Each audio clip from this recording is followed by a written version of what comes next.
दोस्तों ये पार्ट है 2 स्पाइनल एनेस्थीसिया का। बेसिकली यहाँ पे बात कर रहे थे लास्ट हम नीडल्स तक। नीडल्स में हमने देखा था कि 2 तरह की नीडल्स हमने बात करी थी, जो ड्यूरा की कटिंग करती हैं और एक होती है जो ड्यूरा को सेपरेट कर देती हैं।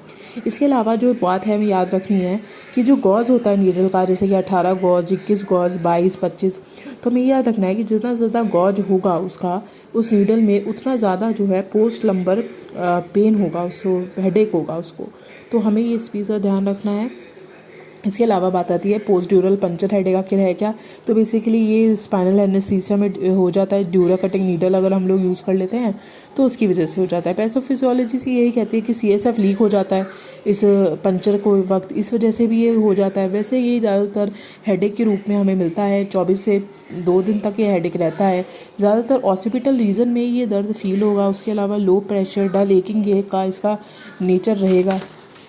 इसके बाद बात आती है कि ये जो है ये CFS लीक की वजह से हुआ है। तो बेसिकली उस पेशेंट को चलने में या दौड़ने में या किसी भी तरह की एक्टिविटी को करने में दर्द ज़्यादा होगा। उसको आराम करने पर उसका दर्द कम हो जाएगा। पेशेंट ज़्यादातर फोटोफोबिया भी कंप्लेंट करने लगते हैं। इसके अलावा कोई फीवर नहीं होगा, कोई नेक रिजिडिटी उसको डेवलप नहीं होगी। ज़्यादातर फीमेल्स में देखा जाता है और उम्र वाले लोगों में कम देखा जाता है।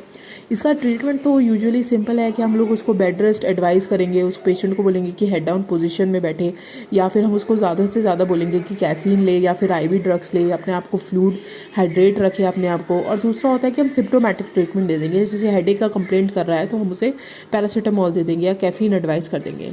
इसके अलावा एपिड्यूरल ब्लड पैच भी हम लोग उसको दे देते हैं, जिसमें हम लोग बेसिकली एंटीसेप्टिक का ट्रीटमेंट करते हैं। इसके बाद बात आती है कि बेसिकली हम ये मॉनिटरिंग कहाँ पर करते हैं। तो एक स्केल होता है ब्रोमिक स्केल। बेसिकली ये बताता है कि जो हमने मोटर ब्लॉक करा है लोअर एक्सट्रीमिटीज़ में स्पाइनल एनेस्थीसिया में, वो कहाँ तक हुआ है। तो 0 ग्रेडिंग देंगे अगर कोई भी मोटर ब्लॉक नहीं हुआ है। 1 देंगे अगर उसका ब्लॉक तो हो गया है लेकिन वो उसके बावजूद उसके घुटने और उसके पैर जो हैं वो मूव कर पा रहे हैं।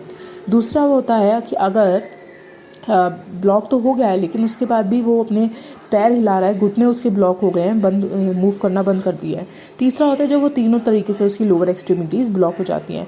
इसके अलावा ये लेवल्स बताए हुए हैं, जैसे LSCS सर्जरी में हम लोग T4 लेवल तक का करते हैं, प्रोस्टेट में T10 का करते हैं, अपर एब्डोमेन में T4 का करेंगे, हिप सर्जरी में T10 करेंगे, फुट और एंकल सर्जरी में L2 करेंगे। इसके बाद बारी आती है फैक्टर्स हमें याद रखने हैं स्पाइनल एनेस्थीसिया के। जैसे ड्रग फैक्टर्स क्या क्या रहेंगे, डोज क्या रहेगी। डोज का देखो यही होता है कि डोज जो है वॉल्यूम इनटू कंसंट्रेशन होती है। तो हम ज़्यादा वॉल्यूम में ड्रग देंगे तो ज़्यादा आपका एनेस्थीसिया होगा। डेंसिटी बेसिकली डेंसिटी होती है, ज़्यादा टेम्परेचर होने पे डेंसिटी कम हो जाएगी। पेशेंट फैक्टर आ जाते हैं, जैसे CSF ज़्यादा होगा तो हमें कम लेवल ऑफ एनेस्थीसिया देना पड़ेगा। ऐसी ही दोस्तों बात आती है एज की। एज जो है अगर ज़्यादा है किसी इंसान की तो उसका CSF कम होगा। उसका CSF कम होगा तो अभी हमने पढ़ा था कि CSF कम होगा तो हमें लेवल ऑफ एनेस्थीसिया ज़्यादा देना पड़ेगा। तो जितनी ज़्यादा एज होगी उतना ज़्यादा हमें एनेस्थीसिया देना पड़ेगा। इसके बाद प्रेगनेंसी की बात आती है। प्रेगनेंसी में जो लेवल होता है ना एनेस्थीसिया का, वो बिल्कुल हाफ रह जाएगा, क्योंकि ऑलरेडी उसकी बॉडी में प्रेशर, इंट्रा एब्डोमिनल प्रेशर बहुत ज़्यादा है जो कि स्पाइनल कॉर्ड को कंप्रेस कर रहा है। तो इस केस में हम जो है उसका डोज ऑफ एनेस्थीसिया जो है वो हाफ कर देंगे। इसके अलावा पोजीशंस आ जाती हैं, जैसे अगर सिटिंग पोजीशन में कोई बंदा है तो उसका लेवल ऑफ एनेस्थीसिया कम होगा, और अगर वो बैठा हुआ है तो कम होगा, और अगर लेटा हुआ है लेटरल पोजीशन में तो ज़्यादा होगा उसके लेवल ऑफ एनेस्थीसिया। इसके अलावा एपिड्यूरल पोस्ट स्पाइनल इंजेक्शन हम दे देते हैं। बेसिकली ये क्या करते हैं, ये एसेसरी काम करते हैं, ये एडिटिव का काम करते हैं और स्पाइनल एनेस्थीसिया में बेसिकली और इंक्रीज़ कर देंगे उसके लेवल को।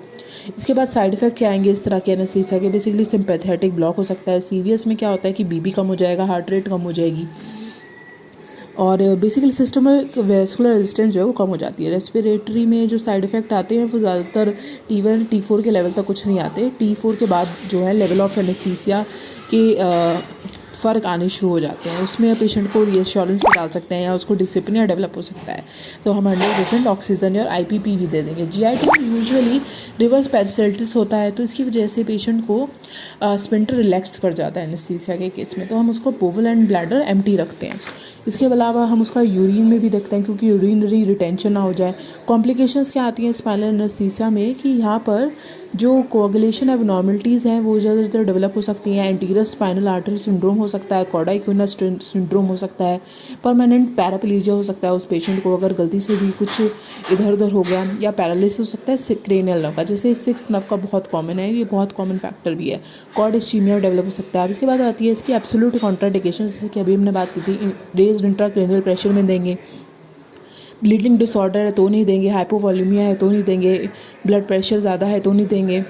इसके अलावा ड्रग्स एंड एडिटिव्स, ब्यूपीवाकेन जो होता है ड्रग है, ये सबसे ज़्यादा यूज होने वाला लोकल एनेस्थीसिया है जो हम स्पाइनल एनेस्थीसिया में देते हैं। लिग्नोकेन नहीं देते क्योंकि वो ट्रांजिएंट न्यूरोलॉजिकल सिम्टम्स अपीयर हो जाते हैं उसकी वजह से, इसलिए हम लिग्नोकेन नहीं देते। इसके अलावा हम लोग एड्रेनल भी यूज़ नहीं करते हैं। स्पाइनल कॉर्ड इस्चीमिया डेवलप हो जाता है उसकी वजह से। अल्फा 2 एगोनिस्ट में क्लोनिडीन और डेक्सी मेडोडिटोमिडीन दे देते हैं ये, और न्यू स्टिकमिन दे देते हैं। इसके अलावा ओपियोइड्स बहुत अच्छे रहते हैं। ओपियोइड्स में हम लोग मॉर्फिन नहीं देंगे क्योंकि वो रेस्पिरेटरी डिप्रेशन कॉज करा देगा, लेकिन हम लिपिड सॉल्यूबल फेंटाइन और स्यूफेंटेनाइल दे देते हैं। इसके अलावा न्यू टेक्निक्स आने लगी हैं, जैसे कॉन्टिन्यूस स्पाइनल नीडल आई है जो कि हम लेटरली फेस में दे सकते हैं। यूनिलेटरल स्पाइनल एनेस्थीसिया आया है जो कि हम डे केयर की सर्जरीज हैं तो उसमें दे देते हैं, या सैडल एनेस्थीसिया जो बेसिकली सैक्रल एरिया को सिर्फ ब्लॉक कर देता है, और ये यूजुअली हम लोग हेमरॉइड्स या एनल फिशर्स हैं उसके केसेस में यूज़ करते हैं। तो दिस इज़ ऑल अबाउट हमारा स्पाइनल एनेस्थीसिया।